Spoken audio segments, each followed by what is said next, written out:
小镇警长摇晃着铃铛，提醒人们天黑前回到屋里。女人回到家里，锁好门，仔细摸了摸门上的这个石头。人们都已经习惯在天黑前关好门，然后碰一下门旁边刻着图案的石头。男人喝得烂醉如泥，妻子在家焦急地等待，眼看就黑天了，还没看到丈夫回来。女人骂了一句，随后关门进屋，整理没遮挡好的窗帘。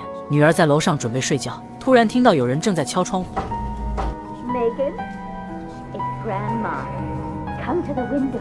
女孩迟疑了一下，还是走到窗边，拉开窗帘，看到一个老人对着她笑。女孩说：“你长得不像我奶奶。”女人这时来到门口，她不是你奶奶。老人跟女孩说她很孤独，能不能让她进屋？女人大喊不要开窗，可是已经晚了。老人瞬间现出原形。男人第二天早上回家，发现邻居们围在门口，警长上前就是一巴掌，大喊：“你有孩子，你为什么不把窗户钉上？”他一把抓起男人，拖到楼上，说：“男人应该保护自己的家人，你看看你是怎么保护的。”男人看到妻子和女儿都惨遭迫害，大声痛哭，悔恨不已。警长咬牙切齿地让副警长把男人关起来，而这一家人正开着车旅游，一路上有说有笑，幸福满满。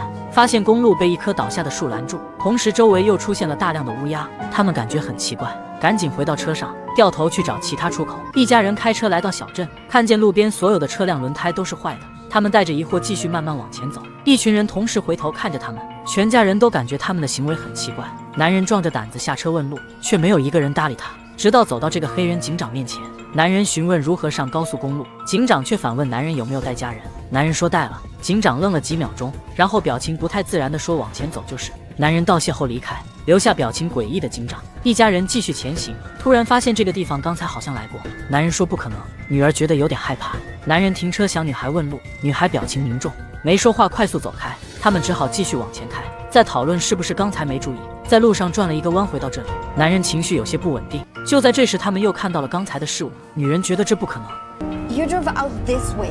How did we get back here? 男人迅速停车，调转车头往回开。警长认为时机到了，让副警长去拿钉子。他们随后在马路上摆了一排钉子，准备等一家人再回来时把车胎扎破。陷阱必须做得比较隐蔽，看他们这熟练的手法，显然不是第一次做这种事了。一家人反方向行驶在路上，迎面来了一辆车。女人想问问他们什么情况，没想到小车突然加速，男人只好急转弯避让。房车脱离公路翻倒在路边，男人被插进来的树枝卡住，女人昏迷，女儿勉强能动，小儿子的腿被刺穿卡住，男人使劲晃动树枝，仍然摆脱不了。另一个车里的司机下车，摇摇晃晃拖了一地。司机走到正在摆放钉子的警长面前，警长听说出车祸了，赶紧跑去现场。因为此时距离天黑只有2小时，司机被送进医务室。女医生检查司机伤势不重，把他转交给助手，和副警长准备前往车祸地点。他们走后，女孩过来照顾司机，喂他水喝。司机描述刚才车祸过程，情绪有些激动。女孩安慰他说不是他的错，然后突然给了司机一个螺丝刀。警长先到了车祸现场，发现小车里还有一个男人，精神有些恍惚，说警长长得好看。他把男人铐在车上，让他等待救援。随后来到房车，查看男人一家的伤势。男人被卡住，女人只是昏迷，女儿没什么大碍，只是儿子伤势比较严重。几个救援人员随后赶到现场，女医生先检查铐在小车男人的伤势，同样不严重。男人也同样说女医生长得好看。这时副警长叫女医生赶紧去看看房车的情况。他们先后救出男人一家3口，3人都没什么事。女医生说至少需要1个小时才能控制男孩的伤，但此时距离天黑只有40分钟了。警长无奈，只能做个大胆的决定，他们今晚在房车里过夜，因为他带了一块石头。副警长几人迅速将小车男人拉回镇里，却被刚才自己埋下的钉子扎破轮胎。天马上要黑了，他让女人和女儿赶紧下车往镇里跑。警长把石头挂在窗户上，此时男人还不知道这是干什么用的。警长说为了确保房车安全。男人一脸懵，随后他听见声音，往窗外看去，说他们来了。他们开始慢慢靠近房车，男孩却突然身体抽搐。男人和女医生合力控制住男孩，还好男孩脉搏呼吸都正常。此时又传来了敲门声。男人以为是救援人员回来找他们，警长说不是。男人说想让他们进来，警长突然激动说不行，于是男人想自己去开门，被警长拦下。警长锁住男人的脖子，说外面这些不是人。敲门声仍然继续，同时伴有杂乱的说话声。警长说有石头保护，他们唯一能进来的方法就是你同意他们进来。男人问他们不是人是什么，警长说不知道。外面传来各种声音，女医生精神有些失控，警长安慰她，他们制造噪音就是想让你崩溃，之后趁虚而入，跟我一起深呼吸，忘记外面的一切。把注意力放在救孩子身上。女医生恢复平静，3个人合力把男孩腿里的铁棍慢慢抽出，孩子疼得嚎啕大哭，过程很顺利。女医生高兴地给孩子缝合伤口。此时女人和女儿几人还在室外拼命奔跑，轿车男脚底一滑，头摔在石头上晕倒，俩人把他拖起来继续跑。安全屋内的人看到他们，立刻拉起了警报。光头拿起猎枪来到门前把守，女孩冲上前说是我们自己人，光头却坚信他们不是人，任凭他们怎么敲门都不开。他们从走廊外慢慢走来，一个少年上前和女儿挥手，女儿瞬间被吸引，目光呆滞。副警长赶紧打断，朝着少年就是一枪，少年却一点事儿都没有，这吓坏了女人和女儿。此时女首领下楼让光头打开门，他们赶紧跑进安全屋。女首领下令将娘俩绑起来，女儿害怕的哭了。所有第一次来到这里的人都必须这样，是一种预防措施。昏迷的轿车男也被绑在床上，女首领和女人谈话，给他解开了绳子，告诉女人小镇里有怪物。他3年半前来到这里，也看到了一棵倒地的树和乌鸦。女人很惊讶，没错，这里所有的人都看见了那棵树和乌鸦。女首领的姐姐就是被这些怪物折磨致死，还好你们开车兜圈时是白天，有人能去救你们。他问女人开车兜了几圈，女人开始相信女首领的话。这个小镇充满了诡异，女孩坐在地上懊悔不已，她在和大脑里的声音对话。她本不想用螺丝刀伤害轿车司机，声音说只有听她的，他们才能离开小镇。声音继续控制她拔下男人脖子上的螺丝刀，即使十分不情愿，她还是照做了。大脑里的声音又让她去拿抽屉里的手术刀。他继续听从声音的指挥。护士正准备给轿车司机换药，看到病床上的司机，吓得赶紧跑，又看见门外站着2个怪物向他微笑。他继续逃跑，怪物却慢悠悠地在后面追。他们很享受这样的游戏，只要他们能够进入房子，里面的人幸存的概率很低，而正是女孩为他们开的门。护士最终没能幸免。男人取下窗前的石头，问这东西是如何保护他们的。突然从车顶传来一响，还好只是女医生做的梦。警长安慰他说没事了，天已经亮了。他们平安地在野外度过了一夜，多亏了这个石头。女儿和女人来到房车跟前，看到家人们安然无恙，一家人激动地抱在一起。副警长回到家里，发现大门敞开，石头躺在地上。在地下室里看到护士几经遇难，自己的父亲也惨遭毒手，他拼命地砍树，发泄心中的愤恨。警长过来询问，副警长说你注意到了吗？这些怪物，他们只是走路，从来不跑。警长也发现了，他们好像很享受这个过程，因为他们知道我们能去的地方只有这么多。副警长失去了大部分斗志。警长回到办公室，几乎每天都有坏消息。随着一声叹息，他陷入了沉思。女儿给弟弟表演他最爱的节目，弟弟却望向了窗外。女儿问弟弟在看什么，他也看向了窗外，什么都没看见。弟弟继续看着，嘴角上扬。他看到窗外有个和他差不多大的男孩，正朝他笑。安全屋内的人们都在熟睡，女人还在为昨晚发生的事感到害怕。从噩梦中醒来，房间突然传来轿车男的喊叫声。女首领赶紧跑进屋内让他安静。轿车男完全不知道这里发生的一切，也不关心。他朝着女首领喊叫，让他赶紧给他松绑，否则有你好看。女首领无奈，准备跟他从头讲述这个小镇里发生的一切。轿车男听女首领讲完了小镇的故事，你的意思是我现在被困在了这个小镇出不去，小镇晚上还有怪物出现，会猎杀镇里的人，我的朋友已经死了，我们需要在屋子里放一块石头，这样怪物就进不来了。女首领说没错，她也得到了男孩的肯定。她很吃惊，随后很兴奋，这是什么逃生游戏吗？不得不说我朋友太有创意了，找你们这些演员演的也好，这钱花得太值了，好刺激。女首领无奈了，心想这是不是个傻子，下一步是什么？我是不是得去找点什么线索？临走前还不忘调侃道具，这一定花了不少钱。出门正好看到了一辆自行车，这道具来得真及时，想都没想，抢过来就骑走了。来到餐厅，看到人们在排队盛饭，既然这些人都是演员，那自己肯定是不用排队。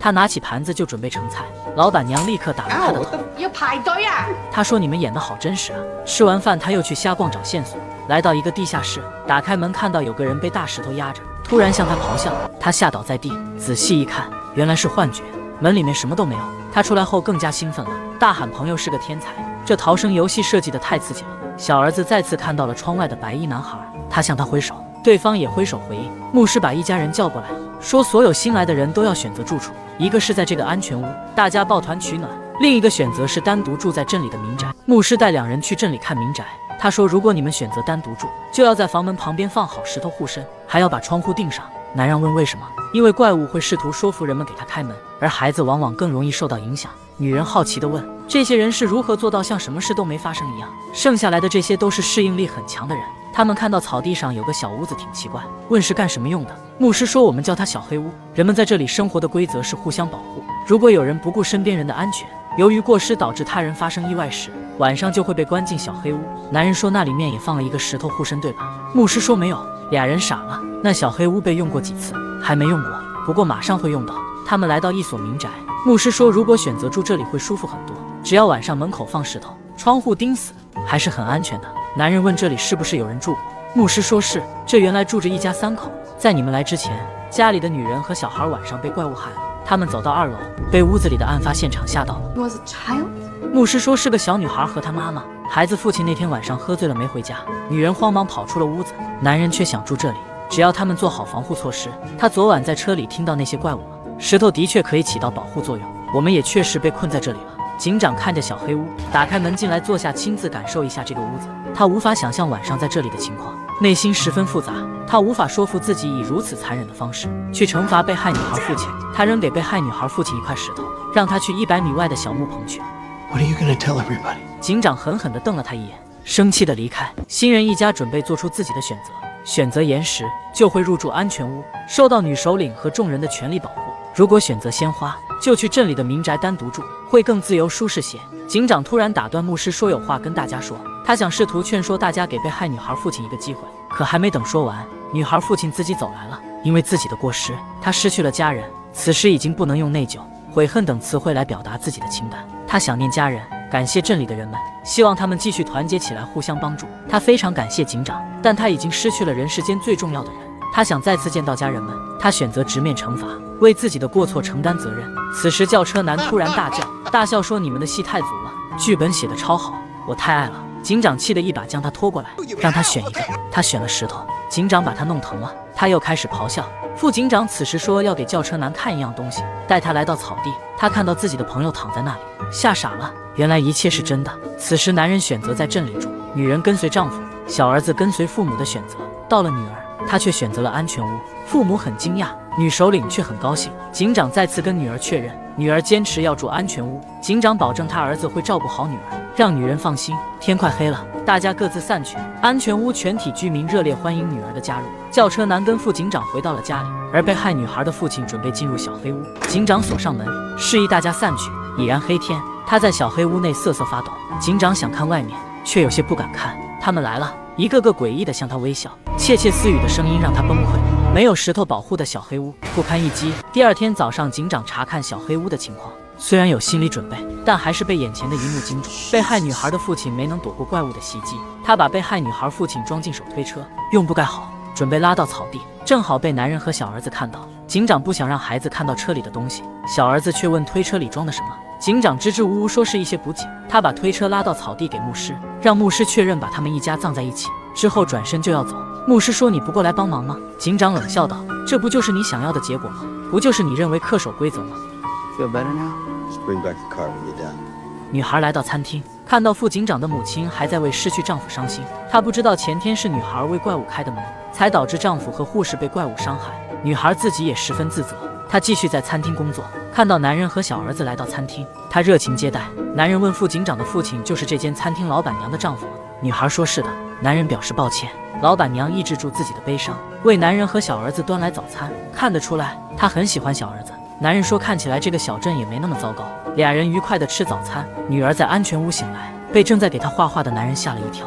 画画男说，你知道有时候你会忘掉自己曾经做过的梦，但某天却又重新想了起来，发现那些也许是真实发生过的。我发现我开始想起来一些事了。他一脸疑惑，完全不知道画画男在说什么。画画男把画递给他，起身离开。画画男又来到餐厅找到小儿子，他问小儿子是否见到过这个白衣男孩。小儿子说见过。怎么了？画画男说，这说明他是真的。同时他发现树林里的树自己移动了4英寸。此时男人从洗手间回来，看到画画男行为举止古怪，一把薅住他脖领，警告他离自己儿子远点，然后一脚把他踹出餐厅。副警长发现轿车男在这里心事重重，问他为什么不去吃早餐。轿车男将他带入地下室，告诉他昨天他在这里看到的怪事。这里有个人被压在大石头底下，还冲着我吼叫。副警长说，新来的人有时会产生幻觉。他更激动了，他说他分得清幻觉和真实，他想知道到底怎么回事。副警长给他看了更离谱的事，所有人是在这里看到的倒下的树，但看到树之前每个人开车的地点却都不相同，而且相差很多。轿车男说这根本不可能，但他不会像其他人一样坐以待毙。副警长说这样你会疯掉的。新人来到这里最难接受的不是应对怪物，而是这个小镇本身带给人们的感觉。想的太多容易让人产生恐慌。此时无线电突然发出声音，副警长说有时它会自动响。轿车男一把抱起无线电，准备去寻找答案。画画男又过来找小儿子，说要一起去找白衣男孩。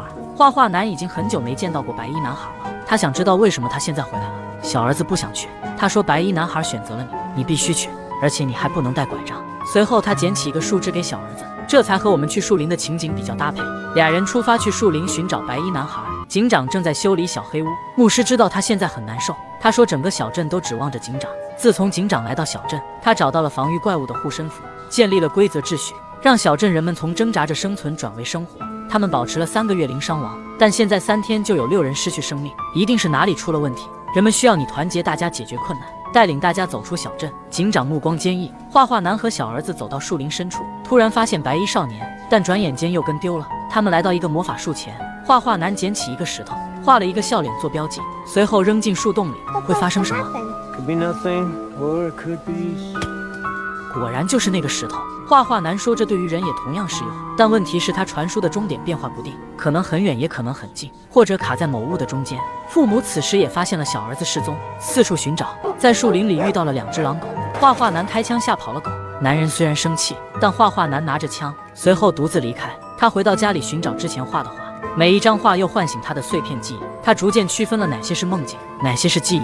他是最早来到这里的人，那时他还是个孩子。他从地下室里出来，发现整个小镇都被怪物袭击了。随后他看到了那个白衣男孩。随着记忆的增加，他显得有些痛苦。一家人开心地在餐厅吃晚饭，女孩突然感觉手臂疼痛，随后在胳膊上出现几个字。他看着小儿子，惊恐万分，字消失了，他却突然倒地，身体不断抽搐。画画男在安全屋前开始挖坑，女首领跑过来问他在干什么。 Trying to get a head start this time. 女孩在餐厅倒在地上抽搐起来，众人立即把她送到医务室。女孩说自己没什么事，女医生说需要她留在医务室观察1晚上，她会在这里陪着女孩。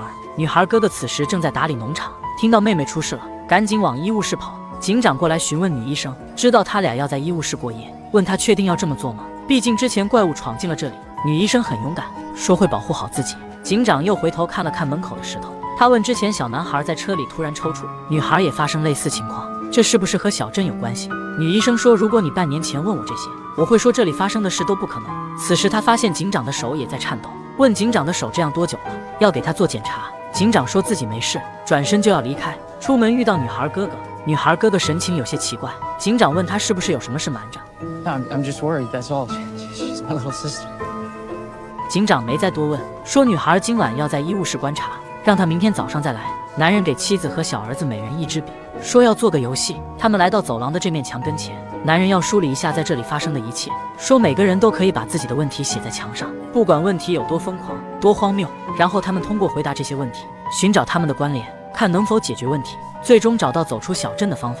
男人在墙上写下的第一个问题是：女孩哥哥看着妹妹沾着血迹的衣服，回想起这些天发生的事，他觉得应该采取行动了。女孩打开医务室的抽屉，看着里面的手术刀，想起白天手臂上出现的字。女医生走过来给她送茶，女孩说她睡不着。他俩开始聊天，一开始俩人开心地聊了些家常。女孩突然表情严肃地问女医生：“如果你有方法能让这里的人走出小镇，重返家园和亲人团聚，但前提是需要你做件坏的事情，你会这么做吗？”女医生被问得有些懵，随后犹豫了一下说：“既然这是假设，如果做一件坏的事情能让这里所有的人都离开，她会选择做这件事。”得到这样的答案，女孩眼神变得坚定。俩人在医务室平安过了一夜。哥哥过来接女孩，告别女医生后，哥哥十分担心女孩，问她到底发生了什么。女孩说自己就是在餐厅摔倒了，坚持说自己没事。哥哥感觉事情没那么简单。轿车男抱着无线电在镇里闲逛，边走边跟自己对话，试图梳理这些天在小镇里经历的一切，尝试着得到合理的答案。他走进一间屋子，惊讶地发现这间民宅竟然被改造成了酒吧。更让他感到气愤的是，这里的人看着非常麻木，以为这里就是能惬意生活的地方，放弃去寻找离开小镇的方法。酒吧老板递给他一杯他们自制的烈酒，刚开始喝第一口，他难以接受这味道，但很快习惯了。和酒吧老板交谈后，他又陷入了沉思。男人一直盯着墙壁上的问题，试图寻找突破口。女人说他还有一个问题还没有写上墙。男人把笔递给他，他却不想写。男人问为什么？因为这个问题太疯狂了，我也不想知道答案。女人正在查看小儿子受伤的腿，惊讶地发现伤口愈合速度非常快。小儿子说他知道这里很特别，他们试图伤害人们，但好像同时也在帮助人们。也许这个问题可以写在墙上。女人欣慰地觉得小儿子这个问题很好。此时女孩来找小儿子玩，全家人都觉得女孩很好。没有人知道她裙子的兜里揣着一把手术刀。小儿子邀请她一起去门口玩转盘。女孩提出带小儿子去农场看动物。女孩哥哥饲养这些动物，给小镇提供食物。小儿子很兴奋，女人也要跟着去。女孩不好拒绝。警长来到妻子的坟前，说着自己的心里话，描述着最近小镇发生的异常。他说他可能找到了帮助人们离开小镇的方法，但他不确定是否应该那么做，因为如果失败了，情况会变得更糟糕。小镇的人都指望着坚强的警长，他自己此时也需要一点帮助，最好是一个明确的指示。女孩的哥哥忍不住去找牧师。牧师听了女孩的事后很震惊。他们赶紧跑去找女孩。三人来到农场，女孩说没有石头护身钱。他们晚上到处寻找庇护所。小镇的人最好知道这些庇护所的位置，以防哪天被困在外面，好有地方躲避怪物。这里正好就有一个。女人答应去看一下。俩人走进谷仓，女孩缓慢打开木门，突然她把女人推进去，嘴里不停地说对不起。女人拼命地捶打着门。女孩拿着手术刀走向小儿子。 I really like you. 她很激动，说小儿子能拯救所有的人，他就是这里的英雄。刚要动手，被哥哥拦下。哥哥问他在干什么，怪物跟我说这是最后一个，之后所有人就能回家了。小儿子踢了女孩一脚，随后逃跑。哥哥上前抱住女孩，挣扎中不料被刀划到了脖子，女孩大声哭泣。牧师此时也赶了过来。小儿子跑向了安全屋，找到了姐姐。男人也听到声音赶了过来，放出了女人。还好家人都没事。女医生尝试着救女孩哥哥，但已经来不及了，女孩跑了。牧师没有追到。男人看到警长和牧师，问女孩在哪儿。牧师说跑进了树林。如果他天黑前能回来，我们会处理他。If she doesn't? 那怪物会处理他。男人怒了，这就是你们说的，这里的人像一个大家庭一样温馨。警长和牧师无言以对。女医生哭着自责，说她本应该发现女孩的异常，而且手术刀是从她的医务室拿的。警长安慰她说不是她的错，她之前救了小男孩，以后也会救更多的人。此时桌子上的收音机自动响起音乐，警长愣住了，他突然找到了方向，知道自己该怎么做了。一家人回到家中，姐弟俩上楼休息。女人想了想，准备在墙上写下那个她不愿意写的问题。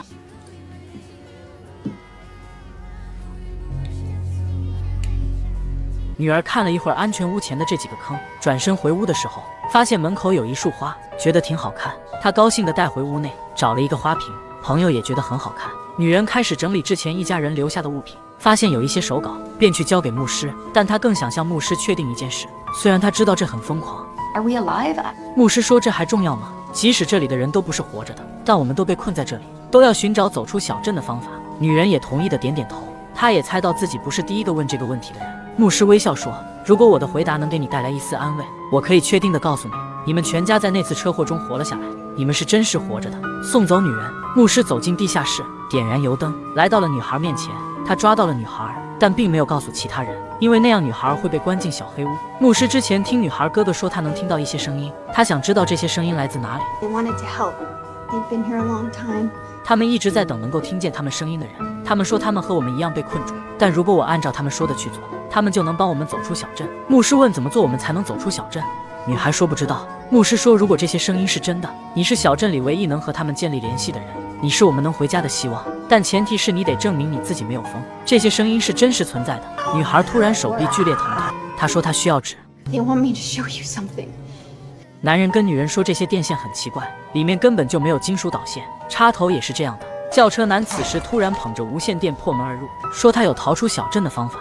俩人从车里卸下他们认为一切有用的零件，组成了一个完整的无线电设备。之后他们走进树林，找到一棵大树，男人准备把天线挂在树的高点，这样无线电就可能接收到信号。轿车男在树下等待，发现从树里流出红色的液体，他吓得后退几步，抬头看见树上挂着几个人，树上再次出现了那个符号。身后突然一个人朝他开枪，他跑进森林，惊慌中摔倒在地，持枪人追了上来，正准备动手，轿车男蒙住眼睛大喊，发现眼前只有男人，又是自己的幻觉，他气愤地离开。男人回来调试着无线电，有了一些信号，他尝试着联系外界，没有得到回应。轿车男在餐厅不停地画着那个符号，老板娘给他递来一杯茶，看到他画的符号后表情凝重。他带轿车男来到储物间，这里都是小镇之前人留下的物品。老板娘找到一个笔记本，里面画的符号竟然和轿车男画的一样。地下室里的女孩也完成了他的绘画。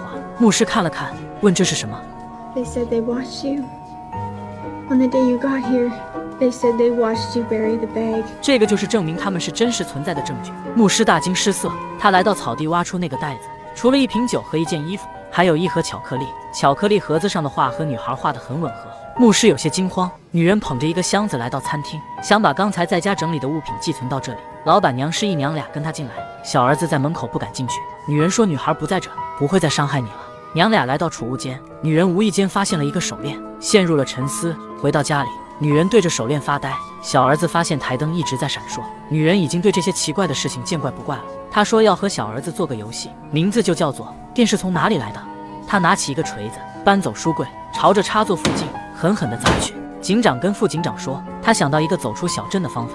既然上次已经证明了石头不仅能保护房屋，还能保护在野外的房车，那么我可以带着石头和充足的食物走进树林。副警长生气离开，警长把他叫住。Are you going alone? 警长说是的。And how far are you going? 警长说能走多远就走多远，直到找到出口。副警长表情冷漠，说这太危险了，他不想再失去警长。警长找到女医生问副警长是怎么了，女医生说她还没从失去父亲的痛苦中走出来。警长突然意识到了自己根本没考虑过副警长的感受，做他的副警长压力也很大，他很自责。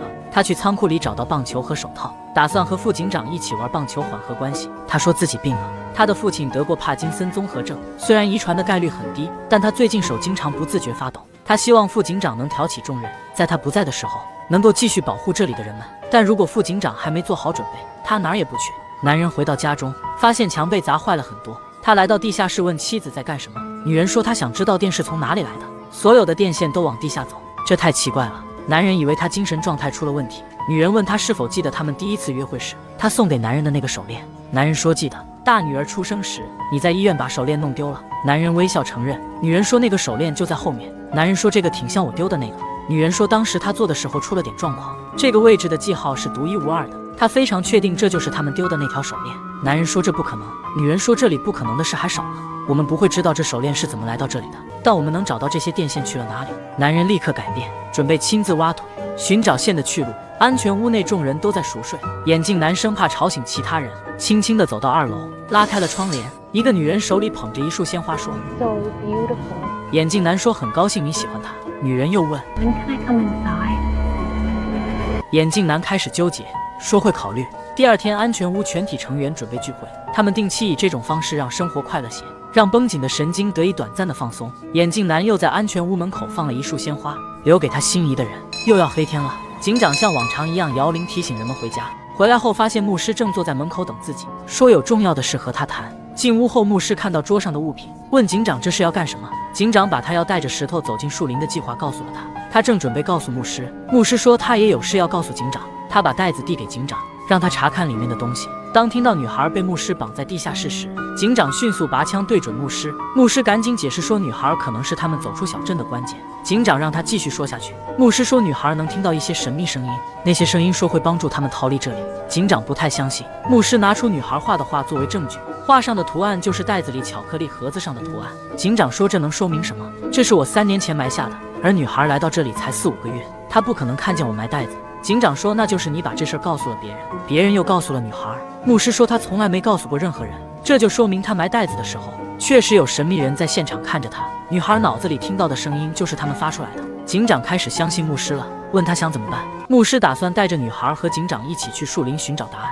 警长觉得牧师的想法太疯狂了。女人为了寻找电线的去路，已经挖了很深。男人说，照这个速度挖下去，他们需要更长的梯子了。他给妻子按摩肩膀，准备换他继续挖。轿车男一直想要弄清楚这些符号的秘密，偶然间发现笔记本有2页是粘在一起的，打开后里面划出来一张相片。老板娘一下子认出相片里的小男孩就是画画男。安全屋内人们聚会正式开始，大家开怀畅饮。画画男最喜欢的桃子罐头没有了，女首领过来安慰说有其他替代品。画画男说这么多年一直有桃子，现在却没有了，一定有原因。警长儿子与另一个人发生口角，女首领及时拉开2人。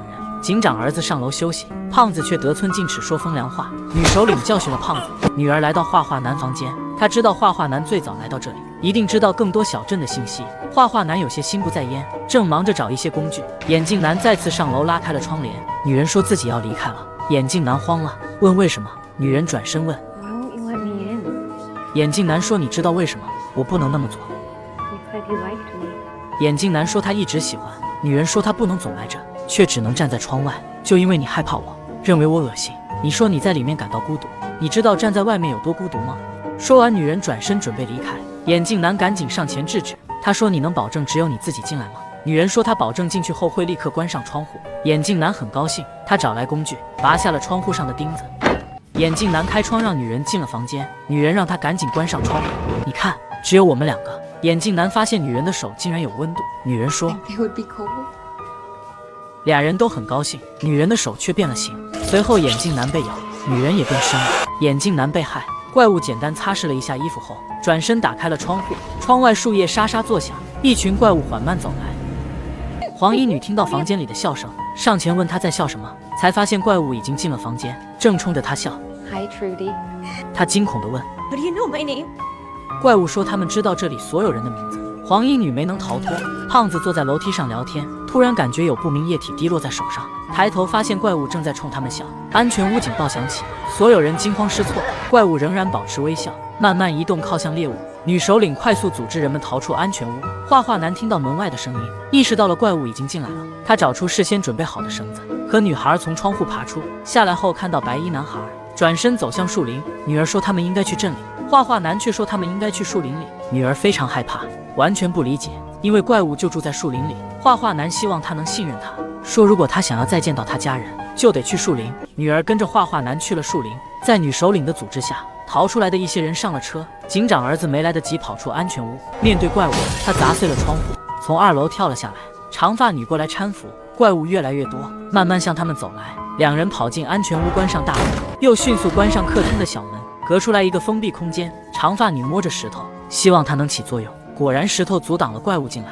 长发女还是被吓得不轻。警长和牧师听到外面有车过来，迅速让车上所有人进到屋内。牧师走在最后，转头看着远处走来的怪物，突然被后面怪物袭击。警长向怪物开枪，把牧师拖进室内，伤口很大，牧师没能抢救过来。女儿和画画男跑进树林，画画男让女儿跳进魔法树的树洞里，女儿非常抗拒，还是被推了进去。通过树洞，女儿来到一个地下室，但她完全不知道眼前发生的一切到底是怎么回事。男人问女儿昨晚是怎么逃出安全屋的，女儿说是跟着画画男跑进了树林，然后她被推进一个树洞，下一秒就来到了一个地角。小儿子说那个是魔法树。画画男说过他会传送物体，但是每次传送的地点不一样，所以画画男可能被传送到其他地方去了。女儿听不下去了，这都什么呀？经历的一切让她痛苦不堪，十分惊恐。母亲过来安慰。轿车男突然破门而入，看见女儿就问画画男去哪了。男人立刻上前把她轰了出去，保护自己的女儿不受伤害。轿车男说在画有符号的笔记本里发现了画画男的照片，一定有蹊跷。男人非常生气，说上次你拉我去树林测试无线电，还没开始测试，自己就发神经走了。轿车男不好意思的道歉。男人话锋一转，说那东西可能有用。轿车男有些惊讶。男人说如果我们把它挂在最高处，可能会起作用。俩人来到安全屋，女首领正在收拾残骸。男人说他们想把无线电挂在安全屋上面，因为安全屋是这里最高点，这样他们的求救信号就可能传播出去。女首领还在为昨晚安全屋14个人被害而痛心，为了提高大家逃出小镇的可能性，她同意俩人的想法。警长整理装备，准备带着石头去树林。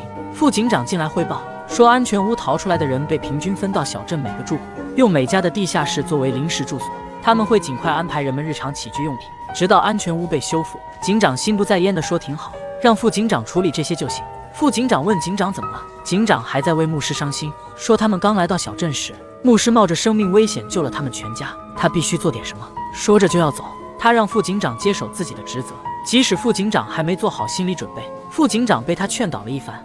警长之所以非常感激牧师，是因为几个月前他们一家3口和其他人一样开着车旅游，警长妻子送给警长一艘小船，作为他在部队30年后退休的礼物。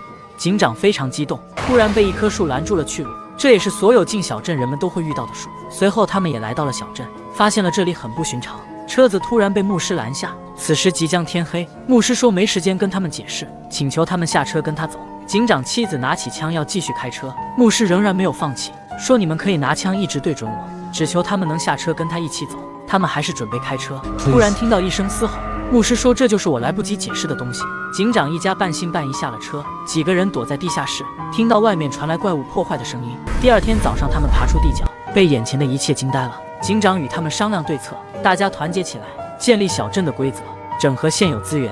自此，小镇有了秩序，人们有了希望。警长白天去树林探险，竟然牵回了一只羊。他对牧师说，树林里还有很多鸡。儿子希望警长不要每天去树林冒险，他和妈妈很担心他的安危。警长说，这都是为了能找到出去的路。他又重返树林，正在做记号，发现一条狗脖子上有项圈，应该是被人饲养的。狗突然跑开，警长为了寻找更多线索，追了起来，结果在森林里迷路了。到了晚上，听到怪物们的嘶吼声，他全神贯注，提高警惕，突然滑倒，掉进一个洞穴。怪物们此时也来了，在洞口看了看他，然后走开了。警长随后发现洞穴里的墙壁上有一些刻有符号的石头，心想或许是他们抵御了怪物，于是把这些石头收集起来，等到天亮赶紧带走。警长带着石头回到小镇，发现妻子正在朝着人开枪。他拦下来问妻子怎么了，妻子说眼前的一切都是梦，只有这样才能解脱醒来。他尽量安抚着妻子。儿子突然跑来，妻子转身准备让儿子解脱，警长无奈扣动扳机，自此儿子对他产生了隔阂。警长来到地下室，跟女孩说要出去走一走。他们来到树林，他让女孩一直往前走。他痛恨女孩的所作所为，但牧师说过他可能是小镇人们走出去的关键。警长决定跟女孩一起去树林寻找答案。俩人来到一个小木屋，警长说他回去取装备，天黑前回来。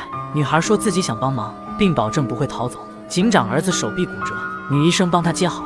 警长来向儿子告别，说了一些作为父亲的心里话。儿子的心里仍有怨气。长发女对警长儿子说，他要是再不去跟警长和解，会后悔一生。儿子若有所思，他追到了小木屋前，跟父亲道了歉，说昨晚如果没有石头保护，他也不会存活，而石头就是父亲冒险找到的。他理解了警长的做法。此时他突然看到女孩，也十分气愤。警长请儿子相信自己，等他们回来后会向大家解释。小儿子琢磨着眼前的这些话，女儿坐在地下室发呆。他突然问妈妈是否还会坚持和爸爸离婚，女人回答不确定。他以为是自己的错，女人说不是。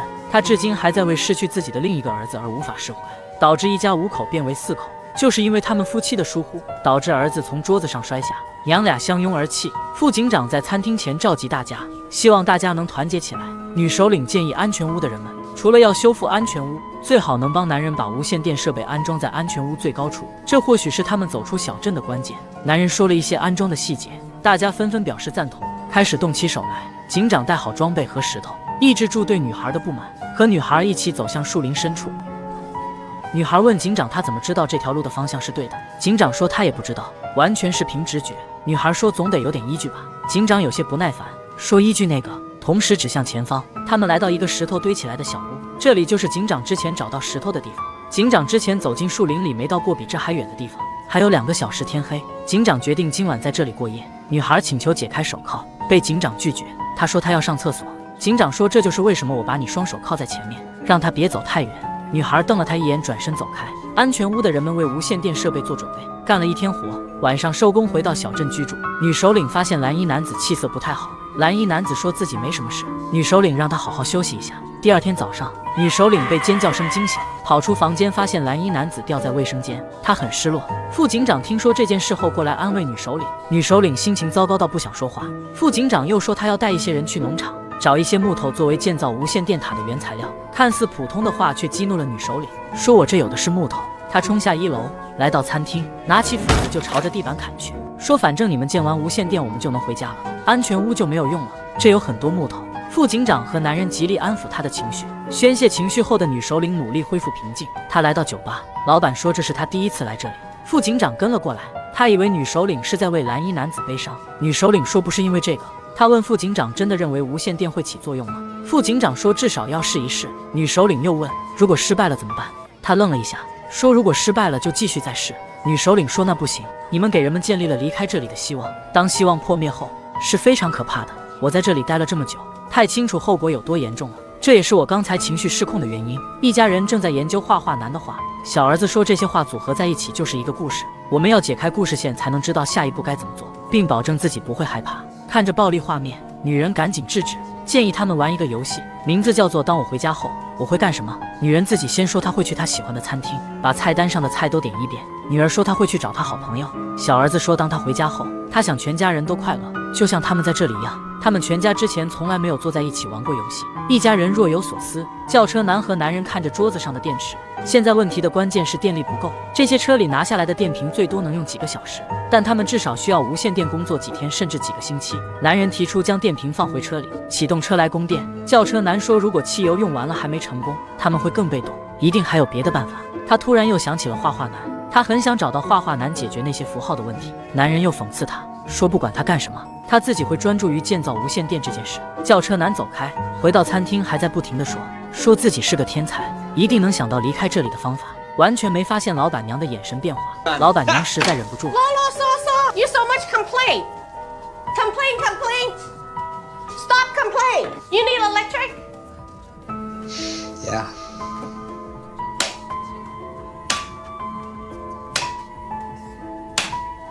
轿车男说，问题没那么简单，不是随便在电线里接入设备就能用。他还试着举例子解释，但说着说着，轿车男眼睛放光，他说自己找到了方法。天快黑了，副警长摇晃着铃铛提醒人们回家。他看到女医生正坐在地上等自己，女医生也在为蓝衣男子难过。他希望副警长不要有太大压力，如果有什么情绪问题，一定要及时找他。副警长答应了女医生。女人在地下室挖完土，提着灯准备上楼，忽然听到有汽笛声音，他又不小心碰倒了瓶子，瓶子顺着楼梯滚落了很久。他觉得很奇怪，又听到婴儿的哭声，他有些害怕。石头上出现了几个数字，随后他看到男人倒吊着，突然朝他咆哮，他瞬间惊醒，还好是个梦。安全屋的人们还在制作整理无线电所需的电线。警长儿子找到长发女，一向乐观的长发女也开始思考他们能不能离开小镇的问题，焦虑着之后他们的关系会如何变化。男人回到家中，女儿心情现在变得很好。弟弟说的对，之前他们一家人不怎么沟通，在这里却变得融洽了，有了家的温馨。他跟爸爸说他的无线电会成功，之后高兴地邀请他一起挖地洞。男人欣慰地接受。没人注意到房间的灯此时忽明忽暗。女人挖着地洞突然停了下来，男人问怎么了，女人说她觉得应该是挖到底了。警长和女孩在石屋里安全度过一晚。他问女孩为什么相信那些声音的话，要去害那些人，甚至包括小男孩。女孩说他们说2辆车同时出现，如果我不那么做，所有人都会被害。女孩也痛恨自己，问警长为什么不把她关进小黑屋，警长也回答不上来。女孩很难过，警长有些理解女孩，给她解开了手铐。他们一边走一边做记号，突然听到了一些玻璃撞击的声音，顺着声音方向，他们看到一棵树上挂满了玻璃瓶。女孩问警长，不是没人到达过森林这么远的地方吗？警长也有些惊讶，他发现玻璃瓶里面有东西，准备拿一个下来。女孩此时突然头痛不止，她又听到了声音，身体也开始不停抽搐。到了晚上，警长在帐篷里挂起一个石头。女孩醒来，警长安慰她没事了，说他拿到了一个瓶子，里面有张纸条，上面只写着1864。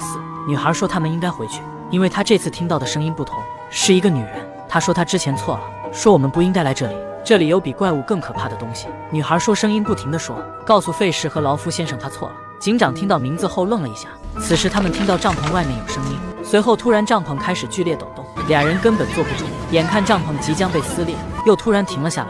警长赶紧寻找石头，迅速挂了起来。随后他们听到汽笛的声音，同时帐篷外面出现耀眼的光芒。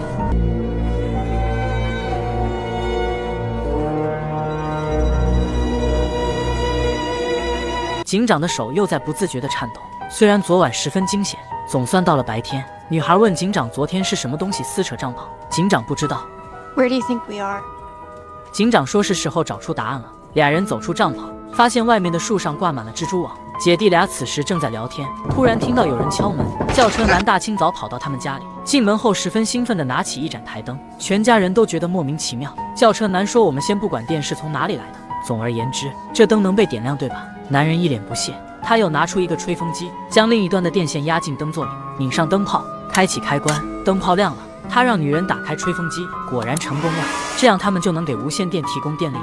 只要有足够的台灯和导线，他们召集小镇人们，在餐厅宣布这一重大发现。人们听到这一消息也很兴奋，接下来的工作是大家尽可能搜集电线。男人跟女医生说，那个救护车能拆下来很多电线，他自己会在仓库里搜集电线，其他人也要尽量动手去其他地方找电线，争取今天就能把无线电接上。大家开始动起手来，女首领依然在困惑，为什么大家来自不同的地方，行驶在不同的公路上，却在一瞬间来到这个小镇。他问副警长，无线电会有用吗？副警长说希望能，毕竟无线电波能传送很远。随后他去找女医生，女医生在救护车里拆电线，他向女医生表白。女医生虽然很喜欢他，但是还没准备好，场面有些尴尬。副警长说要去安全屋帮忙整理电线。酒吧老板给女人打开仓库，希望能给女人提供些能用的工具。开门后转头就要走，女人叫住他，问他为什么不像大家一样去安全屋帮忙。酒吧老板笑了，他在这里见过太多的聪明人，想出太多离开这里的聪明方法，但后来他们都有一个共同点，就是在我的酒吧里感叹失败。女人若有所思，本以为他会找一些为无线电服务的工具，他却找来一个镐头。他要继续挖坑寻找家里电线的来源。警长儿子找到正在忙碌的长发女，俩人来到安全屋外没人的地方。长发女不知道他要干什么，没想到他对长发女表白了。他说无论他们以后在哪里，他只希望能和长发女永远在一起。看着长发女的表情， Okay, wait, is there a bot coming? 长发女摇摇头，激动地答应了他。警长儿子用电线做了一个求婚戒指，长发女依然很高兴。女医生再次找到副警长，说她现在有些纠结，需要些时间考虑他们的关系。警长和女孩在树林的蜘蛛网中穿行，他们正朝着昨晚灯光的方向走去。女孩想要回小镇，因为她听到的声音告诉她这里很危险。警长说他们已经迷路了，只能朝着灯光的方向走了，而且那个灯光不是普通的手电筒，像是探照灯，这意味着那边可能会有人或者什么东西能够帮助我们。女孩又问费什和劳夫先生是谁，警长说那是他自己，是他以前的外号，但这个外号只有他妻子和儿子2个人知道。警长有些激动，你是想说是我妻子给你大脑发信息吗？女孩也很激动，说你带我来树林不就是因为我可能帮上忙吗？我听到的声音让我们离开这里。此时警长突然听到远处有人求救的声音，然后朝着声音的方向走去。女孩却没有听到，只能跟着警长。他们来到一棵挂满蜘蛛网的树，不顾女孩的阻拦，警长钻了进去，恍惚地看见里面有个人影，仔细看好像是自己的妻子。妻子突然抓住他，朝他咆哮，他立刻抽身跑了出来。之后有蜘蛛爬到了身上，警长赶紧脱下上衣拍打，拔下正在咬自己的蜘蛛。女孩也赶紧帮忙，拿走正在咬警长后背的蜘蛛。他问警长看到了什么，警长说没什么。女孩让警长告诉他看到的东西。警长有些崩溃了，他开始怀疑这个地方根本就走不出去。他不断给人们希望，之后增加人们痛苦。警长大声嘶吼，被蜘蛛咬伤后的他感觉身体很沉重。女孩开始安慰警长，说他们应该继续走。 Where? Towards the light. Towards the light. Fuck the lights! There's no way out of here! Then you're never gonna see your son again. 警长冷静了下来，接受了女孩的帮助。此时远处开始打雷，暴风雨即将来临。他们再次听到了汽笛声，俩人继续朝着声音的方向走去。不一会儿爬上了一个小山坡，被眼前的一幕惊呆了。他们看到一个灯塔。安全屋的人们正在用自制的工具搭建无线电支架。男人教小儿子如何调节无线电频道，通过用连接导线的螺丝刀接触这些线圈，来改变电路中的电阻，从而改变频率，这样就能调节不同频道了。轿车男从餐厅给大家拿来了水果，又兴奋地摇了摇安全屋的铃铛。女首领很无语，无线电准备工作基本就绪。在处在山顶的安全屋上，又树立起一个10米的支架，准备工作完毕。男人开始倒计时。安全屋内人们打开这些台灯，男人把螺丝刀放在线圈上。 We got power! We got a signal! 大家都非常兴奋，感受即将成功的喜悦。女人也替丈夫高兴，她准备继续回去挖坑，这是他们的备用计划。此时人们也注意到，远处的树林阴云密布，暴风雨即将来临。男人赶紧通过无线电发布求救信号，换了几个频道都没有人回应，暴风雨马上来了。女首领让小儿子赶紧回到室内，如果再不停下来，无线电设备很有可能被暴风雨损坏。就在他们准备放弃的时候，突然无线电有人回应。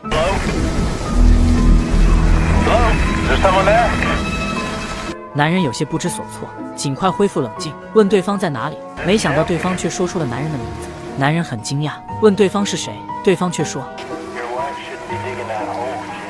男人懵了，他让女首领照顾自己的孩子们，赶紧往家里跑。此时宫殿的灯泡也开始爆炸，女人在坑里继续凿着，地面突然开始破裂，她掉了进去，洞不是很深。她站了起来，惊讶地发现家里电线的去处是中断的，转身看见身后的灯光。 You're here.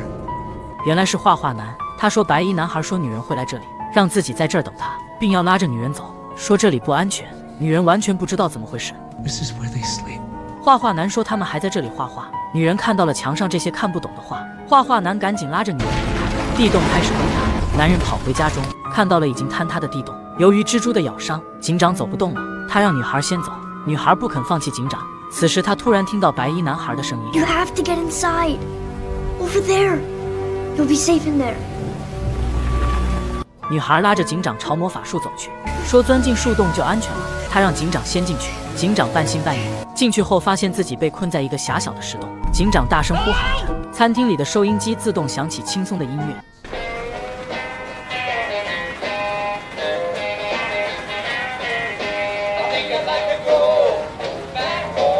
外面来了一辆大巴，缓缓地停在了餐厅门口。